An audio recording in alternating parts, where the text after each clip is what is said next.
Eksperimen tidur yang dilakukan Rusia untuk lihat apa yang akan terjadi kepada manusia jika manusia tak tidur ataupun kurang tidur. Satu eksperimen yang boleh dikatakan sangat kejam dan menakutkan. Eksperimen ini dilakukan ketika Perang Dunia Kedua. Para saintis Rusia melakukan beberapa siri eksperimen terhadap 5 tahanan politik. Eksperimen yang tak beretika, tak bermoral dan sangat kejam. Akmal akan membahaskan beberapa fakta mengenai eksperimen tidur Rusia ini yang sangat menakutkan dan sangat ngeri.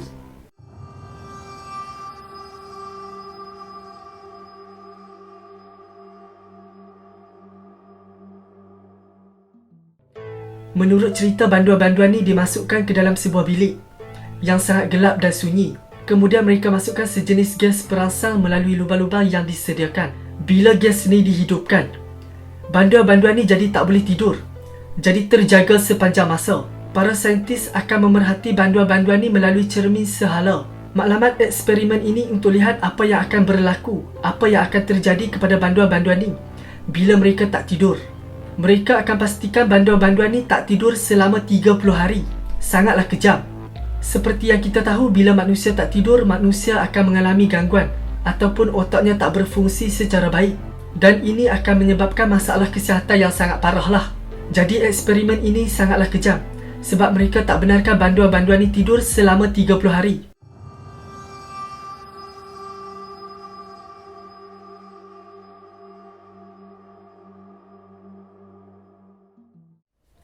Kelima-lima banduan ni dimasukkan ke dalam bilik yang gelap dan sejuk. Gas dimasukkan tanpa henti untuk memastikan mereka terjaga sepanjang masa. Eksperimen ini dijalankan pada 1940-an. Jadi bukanlah zaman moden macam sekarang.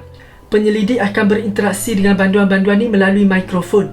Mereka memerhati banduan-banduan tersebut melalui cermin 5 inci. Dalam bilik tersebut dipenuhi dengan buku-buku lama dan katil bayi. Tak disediakan air dan bahkan tak ada tandas. Sangatlah kejam.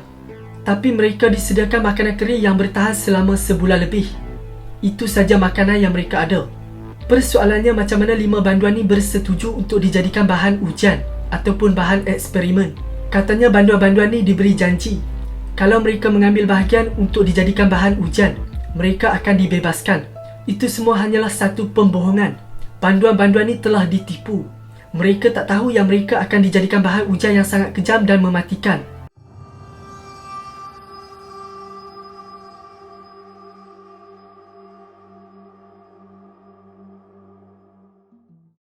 Selama beberapa hari, subjek yang berada dalam bilik tersebut tak menunjukkan sebarang perkara yang aneh ataupun kelakuan yang aneh.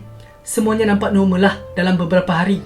Sampailah pada satu hari, banduan-banduan ni menjerit tanpa henti, tak terkawal, dan mereka bahkan cuba menutup cermin tersebut supaya penyelidik tak dapat melihat mereka.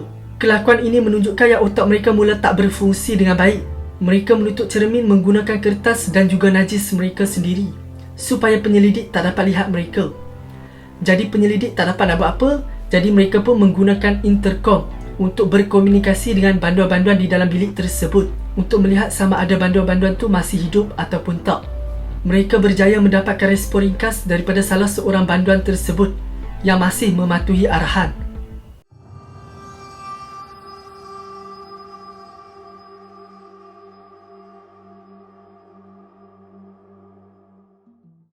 Pada ketika ini, subjek ujian sudah hilang kawalan sebab sudah lama tak tidur. Mereka tak tidur selama 9 hari.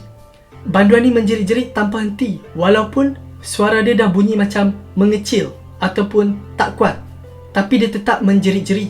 Para saintis percaya pita suara dia terkoyak ataupun pecah disebabkan menjerit-jerit tanpa henti. Sementara banduan-banduan lain berbisik-bisik pada mikrofon yang disediakan di dalam bilik tersebut. Suasana sangat bising dengan jeritan.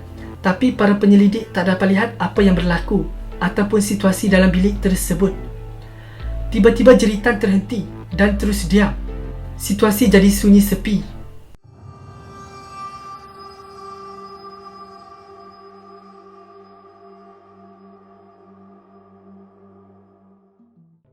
Pada hari ke-15, para penyelidik membuat keputusan untuk membuka semula bilik tersebut dan mematikan gas perangsang tersebut. Jadi bila mereka buka bilik tersebut, mereka dapati ada 4 banduan yang masih hidup, yang masih bertahan. Tapi 2 daripada banduan tersebut mencacatkan diri mereka sendiri. Mereka mengeluarkan organ dalam badan mereka sendiri. secara hidup-hidup. Tapi sudah tentulah mereka mengeluarkan organ badan mereka dalam keadaan yang tak sedar, sebab otak mereka dah tak berfungsi. Mereka bahkan mengoyak kulit mereka dan memakan isi mereka sendiri. Sangatlah ngeri. Bayangkan ini baru 15 hari mereka tak tidur. Mereka masih ada 15 hari lagi. Sedangkan 15 hari pun dah macam ni, apatah lagi 30 hari. Sangatlah menakutkan dan sangat kejam.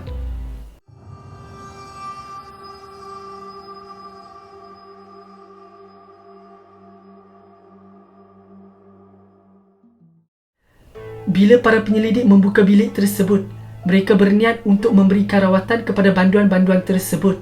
Tapi anehnya, banduan-banduan ni menolak untuk keluar daripada bilik tersebut dan mereka merayu untuk diberikan semula gas perangsang tersebut. Seolah-olah macam mereka tak boleh hidup tanpa gas perangsang tersebut. Jadi mereka merayu para penyelidik untuk memberikan mereka semula gas perangsang tersebut. Para saintis tahu yang mereka tak boleh biarkan banduan-banduan ni duduk dalam bilik tu terlalu lama, sebab banduan-banduan ni dah macam mayat hidup. Disebabkan banduan ni menolak untuk keluar, jadi mereka pun menggunakan askar untuk memaksa banduan keluar dari bilik tersebut. Tapi sebaik saja askar masuk dalam bilik, banduan-banduan tersebut membunuh seorang askar dan mencederakan seorang lagi.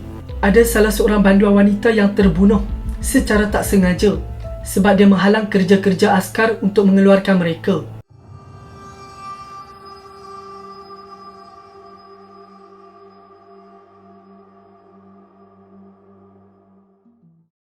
Sebaik saja para penyelidik membuang gas tersebut dan digantikan dengan udara yang segar, para banduan ni merayu-rayu untuk dapatkan gas semula, dapatkan gas perangsang tu semula. Sampai ke hari ini tak pernah didedahkan apa kandungan gas perangsang tersebut. Orang ramai percaya eksperimen tidur Rusia ni satu agenda ataupun satu konspirasi yang disembunyikan daripada orang ramai.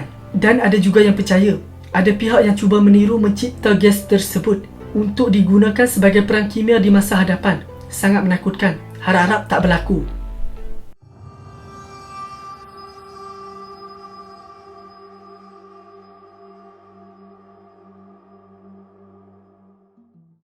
Tiga subjek ujian yang masih hidup, mereka dikawal ketat dan dipindahkan ke pusat rawatan swasta. Dan pada ketika ini mereka masih tak tidur dan masih terjaga. Subjek ujian yang parah dibawa masuk ke bilik pembedahan untuk doktor masukkan balik organ-organ ke dalam badan mereka. Bila doktor cuba bagi ubat bius, mereka terkejut yang banduan ni kebal dengan ubat-ubatan. Langsung tak terkesan. Akhirnya mereka berjaya membuatkan dia tertidur. Tapi sebaik saja dia tertidur, jantung dia berhenti. Dia meninggal dunia di atas meja bedah. Dan mereka pun lakukan bedah siasat. Didapati dia mempunyai paras oksigen 3 kali ganda di dalam sistem badannya. Paras oksigen yang lebih tinggi berbanding manusia lain. Dua banduan yang lain turut menjalani pembedahan tanpa menggunakan sebarang ubat bius. Pakar bedah sukar untuk menjalani pembedahan terhadap mereka sebab mereka tak berhenti-henti ketawa sepanjang prosedur. Sebaik saja mereka tidur, mereka pun mati. Seolah-olah mereka tak boleh hidup ataupun tak boleh bertahan tanpa gas perangsang. Kalau mereka masih hidup pun, mereka tetap tak boleh hidup dalam masyarakat sebab mereka sangat berisiko untuk orang ramai. Semoga kisah ini menjadi pengajaran untuk kita. Manusia sanggup lakukan apa saja demi kuasa dan konspirasi. Jadi cubalah untuk dapatkan tidur yang cukup.